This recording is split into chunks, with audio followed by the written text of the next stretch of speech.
Saya barusan mengirimkan materi ke beberapa rekan-rekan. Pandangan saya terkait terkait dengan putusan MK. Iya. Saya berpendapat putusan MK ini bukan hanya cacat konstitusional, tapi sebenarnya tidak sah, sehingga tidak bisa menjadi dasar pencalonan dalam Pilpres 2024. Kenapa demikian? Akan saya uraikan secara sistematis, mohon bersabar, karena ini ada terkait pasal-pasal. Jadi ini betul-betul analisis yuridis. Kenapa putusan 90 itu mempunyai catatan konstitusional dan tidak sah? Pertama, benar bahwa berdasarkan pasal 24C, memang putusan MK itu tingkat pertama mengadili pada tingkat pertama dan terakhir. Yang putusannya bersifat final untuk menguji undang-undang. Memang tidak ada upaya hukum lain atas putusan MK, langsung final dan berlaku, yang disebut dengan istilah final and binding.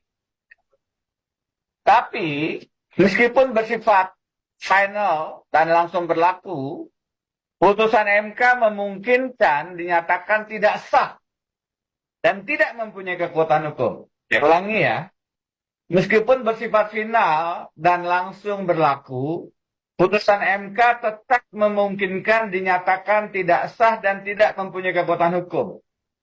Di mana diatur dalam Undang-Undang MK. Di saat apa? Pada saat putusan MK misalnya tidak diucapkan dalam sidang yang terbuka untuk umum. Ini diatur dalam pasal 28 ayat 5 dan 6 Undang-Undang Mahkamah Konstitusi. Nah, konsekuensinya juga selain tidak sah, dalam Undang-Undang Kekuasaan Kehakiman nomor 48 tahun 2009 itu dikatakan jika tidak dibaca di depan umum itu batal demi hukum. Saya ulangi, jadi ada konsep putusan MK bisa tidak sah.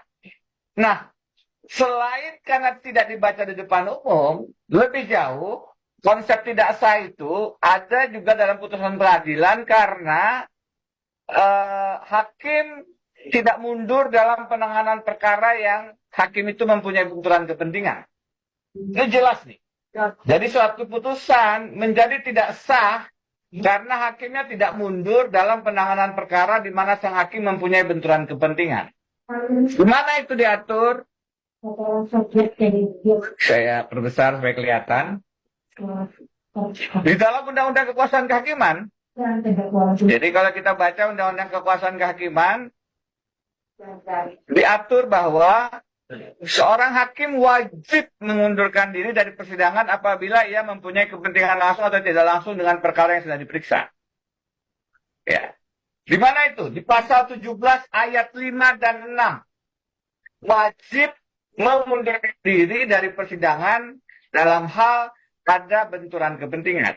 Konsekuensinya, kalau tidak mundur, putusan dinyatakan tidak sah. Lihat pasal 17 ayat 5 dan 6 Undang-Undang Kekuasaan Kehakiman, Undang-Undang nomor 48 tahun 2009.